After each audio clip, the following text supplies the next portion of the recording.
yaa amati nañ mbégte bu baax a baax waaw taxaw seetlu mooy comme Amadou Abdoulaye Wilane rek gis nañ ñu waxoon na fi waxaat fi loolu mooy ñoom moomuñu seen bopp quoi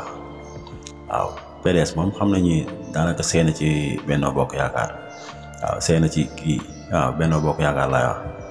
non non nu mu tuddatee seen ci APR daa pour moi waaw leen xam ne mooy loolu instant nag ñoom alhamdulilah ni ku la abal ay gët fu mu la neexee xool ñoom ñëpp ku ci wax troisième mandat dinañ rëq sa ndigg ku ci wax ni Macky Sall amul droit def troisième mandat mën nañoo rëq sa ndigg bala ñu indi la ay jàpp wala ñu sàqal la pexe kon nag moo tax il faut que ñuy jéem a góorgóorlu borom bitiku mbagg boo xar xool ba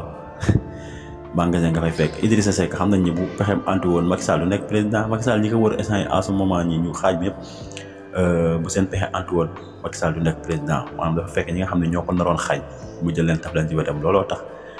ñooñu seen intérêt personnel la ñuy xool ñii dañuy xool siège Macky Sall bi ñii di xool ni ñu jéem a profité si nguur gi lu ñu lekk lu ñu am dem seen yoon bu keneen ñëwee ñu jéem a ànd ak moom. waaw Cheikh Yérim Seck plainte yi bari na génne sa livre plainte fu nekk mu koy jógee loolu moo lay wan yow sa livre bi daal mooy loolu